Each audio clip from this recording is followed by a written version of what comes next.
Moderator, we have Ms. Maryam Farooqui, Senior Correspondent at Money Control. She has over 10 years of experience in journalism covering various beats including business, technology, entertainment, hospitality, and travel.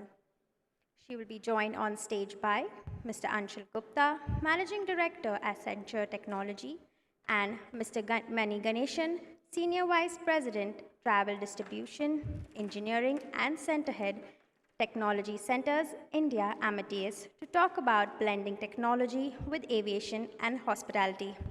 Please give them a round of applause. Hi, thank you so much. It's always a pleasure to be here at HICSA. I always look forward to being here because hospitality, travel space, one of the most booming spaces, and then to get to know so much more about what's happening in this sector. And, here we are to discuss about blending technology with hospitality and aviation. One of a very interesting topic, I must say, because as a traveler, as a consumer, technology has made our life so much easier. Just Thailand is what a few clicks away. So is Shimla, Kashmir, Goa. We all have to just get onto a travel platform, do our bookings. Our travel queries are sorted out by chatbots. So there's so much innovation, and a lot of these innovations are tracked by these two gentlemen here. So let's get straight to them, ask them. That first that I wanted to know was, what are the new innovations, both in India as well as across the globe, that we as consumers should watch out for in travel and hospitality space? Right. Anshul, we can start off with you first. Can you hear me? Okay, I can hear myself, so that's good. I'm glad to be here, and good afternoon to all of you. It's a very important and a pertinent question because technology actually is becoming the underlying platform for transformation, platform for enablement in travel. Be it hotel segment, be it airlines, airports, car rentals, and so on and so forth. There's immense amount of transformation happening. Now, you asked this question specifically around the user perspective. Probably I'll broaden that a little bit and talk about something that we heard from 20,000 plus consumers. There's a research that we conducted, and we do conduct this research every year called Tech Vision. And it includes about 20 industries and 20 countries from where we hear from global executives. What we heard from them, 98% of CXOs said, if we are able to make technology more human, it is going to be a massive opportunity for industries to be able to elevate their game and be able to do better for the consumers, for the travelers, and broadly all the different sectors which are out there. When I say making it more human, that has been the theme of the Tech Vision as well, human by design. And if I had to ask show of hands of how many of you have not heard of Gen AI, none of you would raise their hands, I assume. Now, reality is, through this survey we found out, only 31% of the organizations are actually starting to work towards it, and less than 13% are actually only using the new technology to transform their core. When I mean core, it doesn't mean that you do big bang change and anything like that, right? Where you actually bring about the technology to change your enterprise systems, your operational systems. So there's a gap. From a user standpoint, these set of technologies, as I mentioned, for example, the intelligence-related technologies, are going to be a boon, and you would have seen it, the adoption of the technologies. So I would say that's one of the technology areas which is really starting to change the game for human interaction. It is making the technology human by design. I am able to interact with something which is very complicated in the background by just using human language, which has never been the case earlier. If one had to use technology, they had to be trained, no more. That's the thing we need to watch out for. Interesting. Mani will bring you in here as well. Could you throw some light as well? All right, thanks, Maryam. Good afternoon, and happy to be here. I head the technology centers for Amadeus in India. For those who know Amadeus, we do work on all segments of travel. We have solutions for airlines, airports, the hospitality industry, the travel agency network, payments, and so on. So we do get a bird's eye view of what's happening in the travel space today. The key focus that we have for ourselves is to see how we can remove the friction from travel, right? So as I'm sure a lot of you traveled when you came here to this conference, and we keep seeing airports getting full, we see flights are running at capacity and so on. But travel today, even today, is still filled with a lot of stress. And what we are looking at is to see how we can remove that friction out, right? How can we make sure that the experience of a traveler is seamless across the various segments that they touch upon, be it airlines, be it the booking phase, be it the hospitality check-in, and be it the road transportation. How do we connect this entire ecosystem so that the friction gets less and less for the travelers and make them a pleasant journey? So that's the key focus that we have, and that's the evolution that we see. So we look forward to, as consumers, to more seamless travel. But Mani, I also wanted to understand, because right now, across the sectors, we hear the one buzzword, that is AI. What role is AI playing in travel or hospitality space? No, we're not looking at that at all. Okay, right. I'm just kidding. So, I mean, of course, it's the next wave of transformation that is happening not only in the travel industry but across the world. I mean, you ask many experts, many consulting firms, they say after the internet came into existence, this is the next big wave of transformation, and we really see that, right? We really see that in the travel industry also. So some of the innovations that we are seeing and we are working on is how do we use large models, how do we use machine learning to see how we can optimize revenue for providers like you, right? Can we get more predictive in where the traffic patterns are going to happen, where where there are events happening in the world, and where a Taylor Swift concert is happening, so you see a big surge of travel happening there. So we are looking to see how we can optimize revenues for providers like you using machine learning, using AI techniques. So that's one big area that we are seeing AI getting used.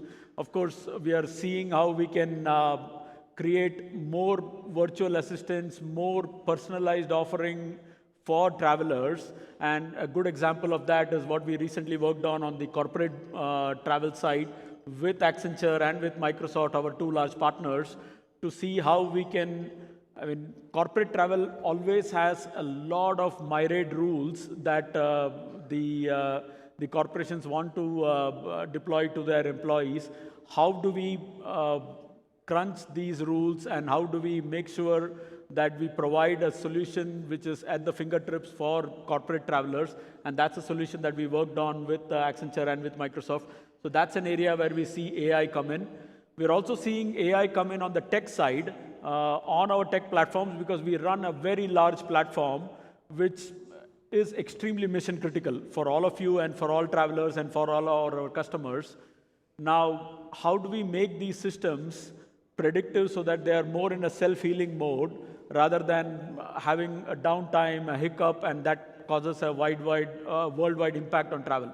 So we are using AI techniques there to see how we can make sure that the systems, even before they have any turbulence, start to recover themselves, spot it and recover themselves. So there are many of these areas that AI is getting leveraged now.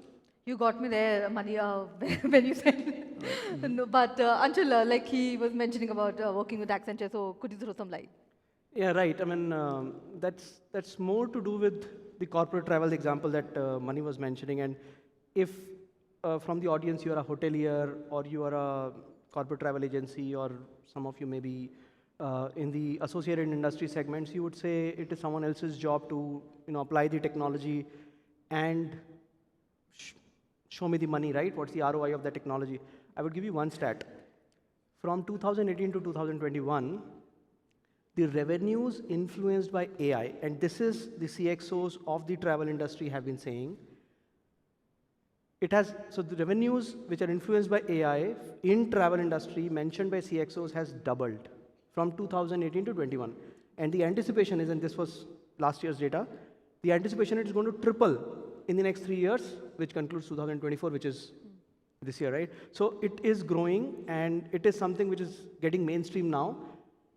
And I must mention one of the cliches that I personally use, and it's my favorite, which is you would have heard of modern technology, you would have heard of cutting edge technology, and you have heard of various flavors of technology and various adjectives people use. The adjective that I use is transparent technology. So as a business operator, you should never care about technology or be able to show technology to your guest. Would you want to do that? Probably not. Never. You want the guest to have a superlative experience, have a memory of their lifetime, enabled by technology in the background, operations being amplified by your background, but the technology is always transparent, not visible to the guest or even your staff. I hope it resonates what I said, right? You would never want to see the technology, but that's my favorite. I am a technologist, but that is what I really believe in. Technology should not be seen by the users, human by design. Right. But, like we were mentioning about, how booking is easier when we talk about travel, train booking, flights, all of those things. On the hospitality front, I just wanted to understand, I mean, how can things become more simpler for, again, for the end consumers? What technological innovations can we see on the hotel industry side? Right.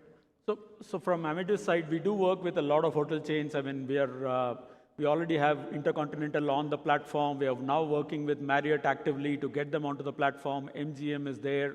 So and we also work with a lot of mid and small hotel chains.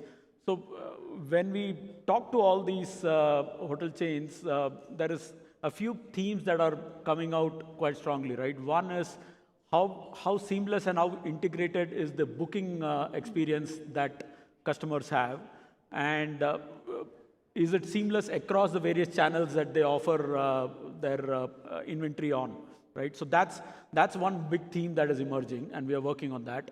The second one is more on-premise experience, right? How automated and how efficient is the experience that a guest has within the property, right?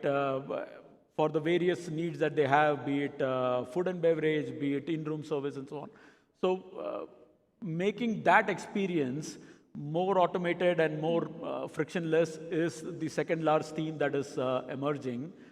After that, the third ask that they have is of a tech platform like us is scalability and reach across the world as to how seamless is the reach that their inventory is across the entire world using a platform like ours. So that's a third need that is coming out.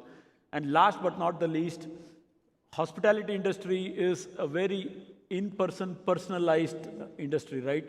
So we need to find that balance between automation and frictionless experience and a personalized offering that a hotel chain has to its guests, right? So this is the last but the most complex one, which is finding that balance between automation and personalized experiences, right? So these are some of the themes that we are working on for the hospitality industry. Right. Mani, but before we ask Anshul, something as a user, as a consumer that I have faced is, can we reduce the wait time when we have to check in? I mean, the paperwork that we have to do, no matter what hotel, category of hotel that we're talking about, we as consumers, we still have to, be there at the hotel, wait for the check-in time. Any innovations on that front? So contactless check-in, contactless onboarding is a key focus for us. It's a good point you bring up. And it's already well on its way. I mean, you can use your mobile today and pre-check-in and also use your mobile phone as a key to your room, right? So using NFC technology, we have enabled that, and that's already in play. Great. Can- Anshul, yes. Can I ask a counterintuitive question here? While technology is supposed to enable and make it faster, think from the hotelier standpoint, and I'm asking it on their behalf, do you want the touch point that we as a hotelier have with the guest, which is the check-in, go away completely? I heard no way somewhere, right? Because there are only two moments of interaction that a hotelier has with the guest. One at the check-in, where you can actually turn that experience into a moment of delight. And second is during the breakfast. And I have friends in the audience here, sitting here, who also told me this very empathetically, saying, these are the moments and we should never let them go away. So check-in should be faster, and that time which we save in the check-in should be repurposed for the customer experience folks or the front desk folks to actually maybe think a little bit more, walk along with the guest to the room, whatever you can do to personalize the experience. But that's what I think from the other side, while being a technologist. which is precisely what I said. I mean, the balance between automation Yes. and the in-person experience is what we need to crack. Yes. Right. True. Anything Accenture is looking at when we talk about the hotel industry? I would say quite a bit. The one point I would bring out is, all of us hear about data is the new oil, right? And data is very important. The guest data, which is with the hotels for that particular instance. So if I'm staying at one hotel of one brand of a hotel chain, the data is typically or historically or traditionally is only being collected by that particular hotel. Now there are systems which are coming in which are kind of making this data visible to the other hotels in the chain and other brands and so on and so forth, which is very important. Now expand this horizon.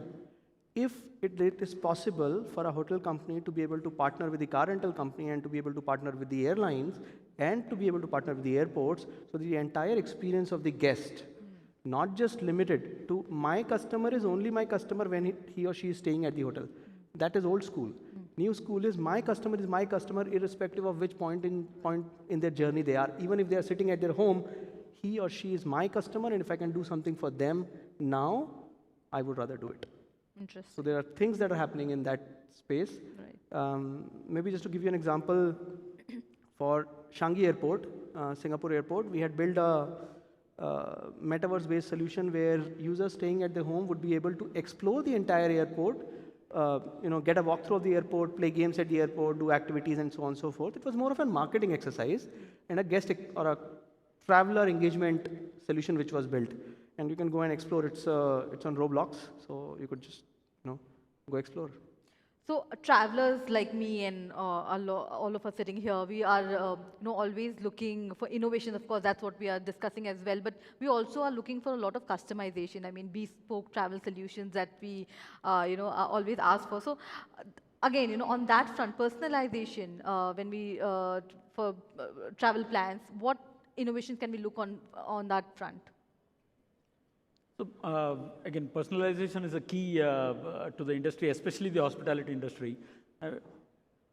Typically, when we search for hotels, and we all experience it, I mean, we start looking for a room, but then we say, okay, does the room, what's the view from the room, right? Does it have enough room within the room for a family, right? Is breakfast included, but what about the other meals? I mean, there are many attributes that we would like to use for a search. Is the parking free or paid, or is there a free parking available close by? I mean, there are many of these attributes that we typically would like to use for the search, but the industry is not there today, right? So that's a key focus for the technology players to see how we can introduce significant attribute-based search, right? And thereby personalize the experience. Then can we offer enough solutions for travelers which are looking at their own personality, their own social media presence, their own preferences, likes and dislikes, or bring in their extended family into the mix and say, okay, if your family has traveled to this mountainous location and they liked it, could we personalize your offering and give that as a solution, right? So there are many of these aspects around personalization that we look at and we need to progress on. Right. Any insights from you, Anshul? Let me build upon what you said, all of that, and let me just give this example of myself. Say, a hypothetical, I bought a car 3 months back, and it is still shiny. My neighbor buys a car 1 week back. Should I be jealous? Indian mentality. So Skift ran this research last year, and they found out that over 70% of American millennials want to have an experience during travel that their neighbors, friends, or family have not had. So Americans are also similar to that mentality that I was referring to.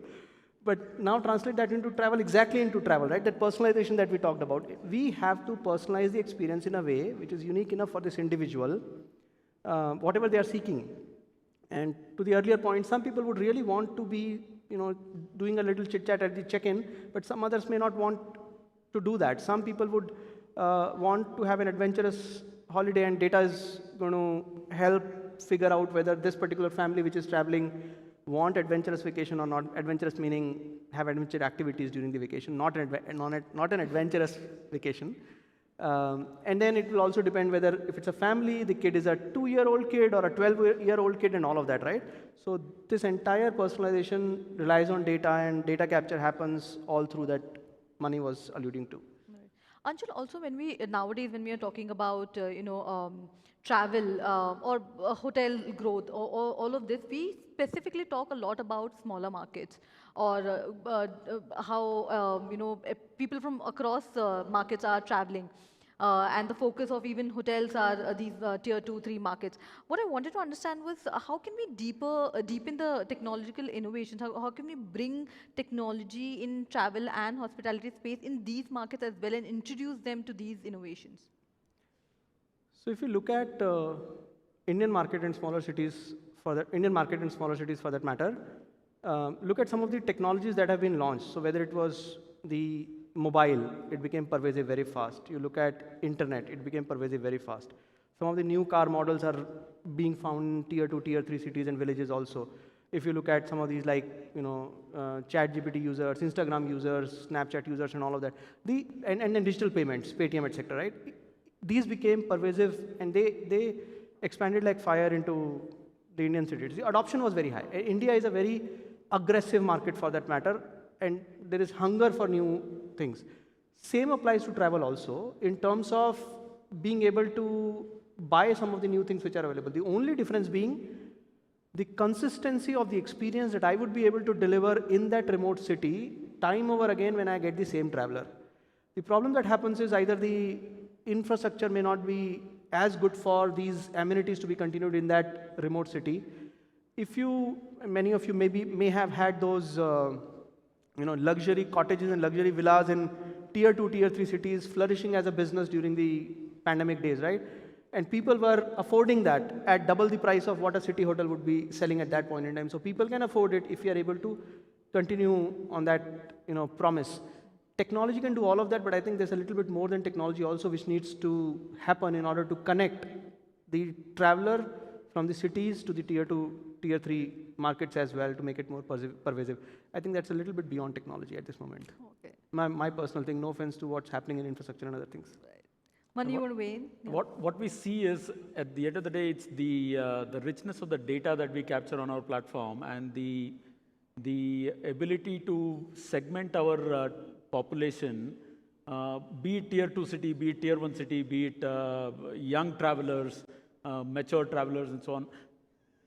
The more the platform gets richer in terms of its data quality, and the more we apply techniques like AI and so on, that's when we really get to a point where we understand our traveler the most, right? And the more you understand your traveler, the more personalized the solution that you can cater to them, and that's what we should look at.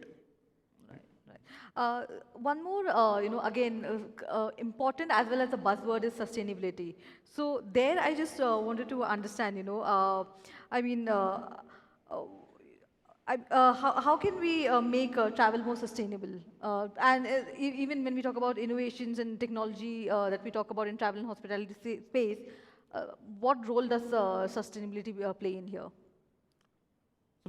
So we are doing quite a bit of work as Amadeus in this space. So we are now providing solutions, and it's actually available now, where a traveler, when they are booking their travel, they do know what is the carbon footprint they are leaving with the travel that they're making, right?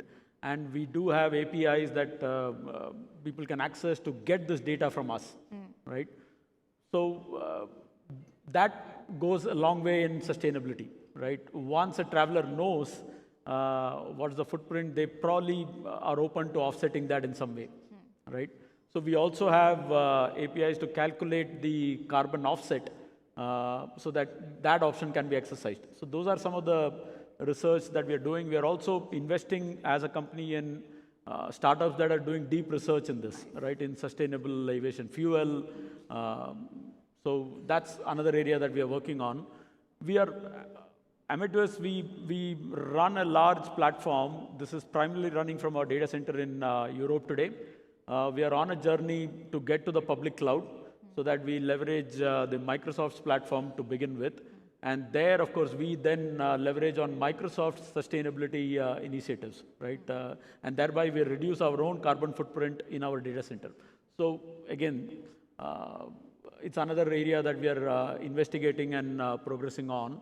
And lastly, again, as employees, we are also seeing how we can get into our communities and get more sustainable in our physical presence in the various offices that we have. So these are some of the initiatives that are ongoing in Amadeus. Right. Anshul, you want to? Yeah, and rightly very similar things that Mani was mentioning. I would just say in the perspective of looking at it two ways. One, sustainability in technology, which is the second part that Mani mentioned about, in technology, how can you be more sustainable? Data centers and many other things. The other part is technology for sustainability, right? So whether we are making the sustainable fuel more efficient and making a mix of traditional fuel and sustainable aviation fuel, still make the flight work and make it more efficient. How can we track the emissions at hotel for airlines and so on and so forth, which is technology for sustainability. Now, the problem that we have at hand is the paradox of sustainability. So we know it is an uncertain era or era of uncertainty, as we say. We had more than 71% of travelers globally through one of our research. They want to spend more on travel in the coming year, which means it's a positive market for us, right? Now, 58% or so are concerned about environment. Out of the travelers, 58% are concerned about the environment. So are they doing something about it? Only 1 in 3, only a third really want to pay a penny more for sustainable action. Now that's the paradox we live in. So a little step from the travelers and a little step from the providers will make it happen in due course of time, but we are living in this paradox until that equation gets solved. There are a lot of solutions out there. There is also something, so hotels tracking and how can housekeeping be optional if you have a checkbox or something during check-in. All that can digitally be enabled. If you don't want to change your towels and all that is the traditional ways that happen today, but it could be automated. Airlines, what they are doing is they're using AI, and going back to the AI example, so Alaskan Airlines has actually created a program called Flyways. They are using AI to be able to design the most fuel-efficient flight path so that the dispatcher for the airline would be able to provide the most fuel-efficient flight path and still being on time, so that it could be efficient, it could be economical if it is efficient from a sustainability standpoint, and Interesting. Good. Right. But like you said, we travelers also have to play a role here, so we also have to do our bit. But we have Amadeus and Accenture, so we can't let you guys go without telling us, what new tech innovations we as travelers can look forward to, 5 years down the line. 5 years down the line, okay. So 5 years down the line, the Amadeus vision is we live in an interoperable travel world where every segment is in a very seamless way interacting with the other segments. So the journey of a traveler is so seamless that when they get out of their home and they get into a ground transportation to reach the airport, then get onto a flight, reach the other side, ground transportation, the hospitality industry, check into a hotel, want to take a destination experience, take a day tour while they're doing a business trip and so on. This entire journey of a traveler is so seamless that all the segments are exchanging data in a very interoperable way, and thereby there is a universal view of this traveler, and all the segments are connected together to serve the traveler the most, right? So that's the world we see in 5 years, and we are already actively working on that. Interesting. And Anshul, Accenture side. Completely agree, and because you said 5 years, I'll probably push the envelope a little bit further. Perfect. So World War II, something happened that was science and technology came together. That was the invention of radar system. So we know the radio waves and all that is science and technology is to capture that and be able to translate predicting something for warfare and deterrence and all of that stuff, right? So that was one. There's another example which kind of was really disastrous from World War II, but that's also space technology, science technology, but I'm not going to get there. What is going to happen is the science plus technology is coming closer and closer and closer. There are many examples you would have heard of. There are many examples you will hear in the next 5 years. Quantum computing you would have heard of. That is science plus technology coming together. There is plant-based meat. There is also manufactured meat. In Russia, there was one video that went out saying the meat being manufactured in factories, right? Not real meat. So synthetic biology is another aspect which is kind of picking up. Biofuels, right, is also important because we talk about sustainable aviation fuel. Who knows that the hotels and airlines, the fuel that they need is going to be 100% biofuel in the next few years. There's a lot of research going on. So there are these various things that are happening. There's also, like I said, quantum computing. There's also neuromorphic computing which is shaping up, which is how our brains think and compute. Can I apply the same to computing? That's also making it more real, natural, and much faster and efficient as well. So these are some of the, sorry I use some buzzwords as well in between, but that's where I push the envelope a little bit further. But great insights, Mani and Anshul. Thank you so much for discussing, and like I mentioned earlier that, as travelers, we're always looking for tech innovations and you guys are getting that for us. So thank you so much. Thank you. It was a pleasure. It's been lovely sitting here across this lovely audience. Thank you so much, guys. Thank you.